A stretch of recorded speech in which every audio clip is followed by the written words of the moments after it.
and Australians will have a third vaccine option within weeks, I should say, with the country drugs regulator set to approve the funky cold Moderna jab within a fortnight. To speak about it more, we've got Dr. Brad Mackay, who's an absolute legend. G'day, Dr. Brad. Dr. Brad. Good morning, guys. Mate, funky cold Moderna, does it go all right?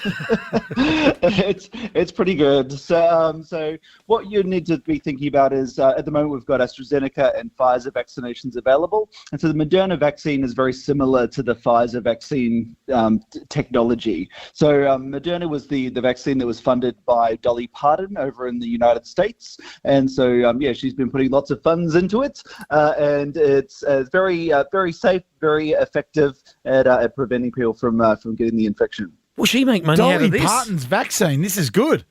Yeah. There were rumours that it was making everybody's breasts bigger, but yeah, it doesn't seem to be the case all that much. Well, I read last week, apparently Pfizer. There was a story, and it said that I've had Pfizer and my breasts are bigger. Look, it was in the National Enquirer, but for both of these vaccines, what I've seen it a few times in a few of my patients with the Pfizer vaccine is that you can get some inflammation of the lymph nodes underneath your armpits, and so so some people were noticing that the lymph nodes under their arms were getting bigger, and other people were actually noticing that their breasts were getting bigger as well. But there you generally, go, Paddy. it's one side. the last thing I need is bigger man cans, Brad.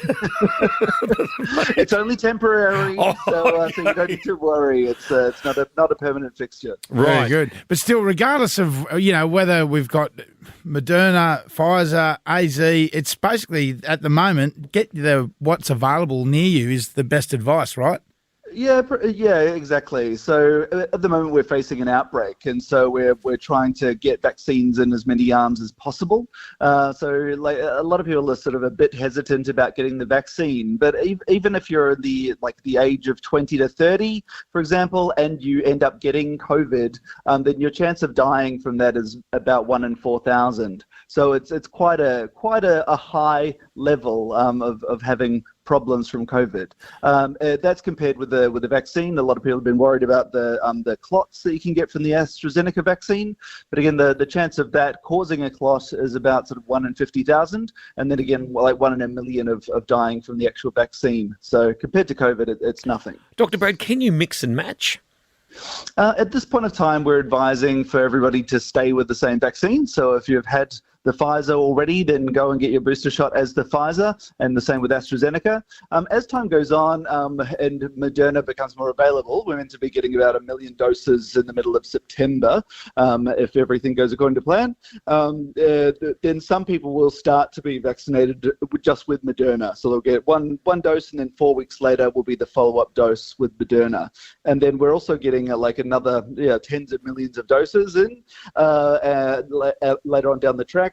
And this will be going into people's arms as boosters. This is what we're anticipating as probably early next year would be the first that we'll see that.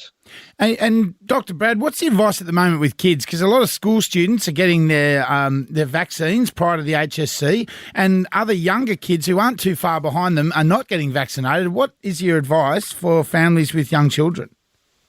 Yeah, at the moment, there are some sort of special instances where we're trying to vaccinate kids that are doing HSC, so they can actually go into class and continue their schooling. So that's really important for many of the students around the state.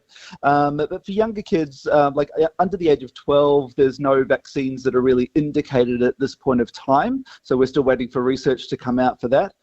For kids that are aged over 12, the Pfizer vaccine is indicated, but it depends if you're eligible. So at the moment, it's only eligible for some children who have medical problems at this point of time, so not across the board.